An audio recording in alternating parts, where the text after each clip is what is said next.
یہ یاد رکھیے میری آقا حضور دستگیر عالم رضی اللہ تعالی عنہ کا فرمان یہی ہے کہ جب صحابہ کرام رضی اللہ تعالی عنہ مجمعین کے آپسی اور داخلی معاملات کا تذکرہ تمہارے سامنے آئے تو تمہاری زبان خاموش رہنی چاہیے، اس لیے کہ نہ تمہارے پاس وہ زبان ہے نہ میرے پاس ایسا حق ہے کہ میں نبی پاک صلی اللہ علیہ وسلم کے اصحاب اور حضور کی آل اولاد کے بارے میں ان معاملات کے اوپر گفتگو کر سکوں۔ اللہ نے یہ اختیار نہ آپ کو دیا ہے نہ مجھے دیا ہے، بلکہ امام شعرانی رحمت اللہ علیہ کے یہ لفظ آپ کے سامنے عرض کروں گا، بہت زیادہ سبق آموز بات ہے جو آپ نے فرمائی۔ امام ابو بکر ابن الانباری رحمت اللہ تعالی علیہ سے جس وقت صحابہ کرام رضی اللہ عنہ مجمعین کے داخلی اختلافات کے بارے میں پوچھا گیا تو آپ نے جو جملہ ارشاد فرمایا وہ حرف اخیر ہے ہمارے لیے۔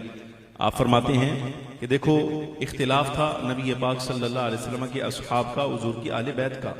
یعنی حضرت مولا کائنات امیر المؤمنین مولا المسلمین رضی اللہ تعالی عنہ اور نبی پاک صلی اللہ علیہ وسلم کے صحابی حضرت امیر معاویہ بن ابی سفیان رضی اللہ عنہما کا۔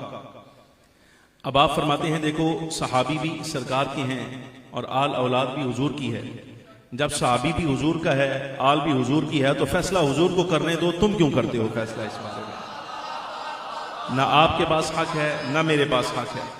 فیصلہ مصطفیٰ کریم صلی اللہ علیہ وسلم کریں گے اور سرکار نے کر دیا ہے۔ وہ کیا؟ اذا ذکر اصحابی فامسکوا، جملہ سننے کے لائق ہے۔ میرے آقا مولا صلی اللہ علیہ وسلم فرماتے ہیں جب میرے اصحاب کا ذکر آ جائے تو تم اپنی زبانوں کو بند رکھنا، تم اپنی زبانوں کو بند رکھنا۔ آپ کے اور میرے پاس یہ یقین جانیے ان کا نرا اتنی بڑی بات ہے، میں یہ جملہ کہا کرتا ہوں، ان کا سب سے بڑا اعزاز یہ ہے کہ انہوں نے نبی پاک صلی اللہ علیہ وسلم کی زیارت کی، یہ ان کی شان ہے۔ اور میں یہ عرض کروں صحابہ کرام اور اہل بیت کے بارے میں یہ سارے معاملات آپ یاد رکھیے گا۔ میں جس وقت انشاءاللہ العزیز اپنے اس جملے کو نبھانے پر آؤں گا تو ضرور نبھاؤں گا، لیکن یہ یاد کر لیں اگر کوئی معاملہ ایسا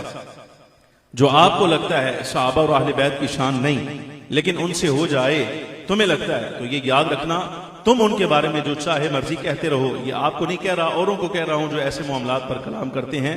میں کہتا ہوں تم جو چاہو ان کو الزام دیتے رہو، کہتے رہو، کل قیامت کے دن جب رب کی بارگاہ میں اٹھائے جائیں گے ان کے نامہ اعمال میں وہ معاملہ نکلے گا ہی نہیں۔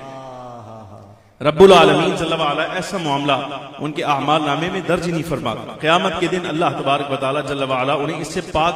جو ہے وہ اٹھائے گا، اس لیے کہ سرور عالم صلی اللہ علیہ وسلم سے ملاقات اور امام الانبیاء صلی اللہ علیہ وسلم کی زیارت کا یہ شرف ہے ان کے لیے، اللہ نے انہیں یہ عزت عطا فرمائی ہے۔ گرامی قدر حاضرین، اصحاب کے بارے میں، حضور کی آل اولاد کے بارے میں، ازواج کے بارے میں اپنی زبان کو بھی پاک رکھیں، اپنا عقیدہ بھی پاک رکھیں، دل بھی پاک رکھیں۔ انشاءاللہ تعالی قیامت کے دن سرکار دو عالم صلی اللہ علیہ وسلم کے غلاموں میں اٹھائے جائیں گے اور حضور دستگیر عالم رضی اللہ تعالی عنہ کے مریدوں میں اٹھائے جائیں گے۔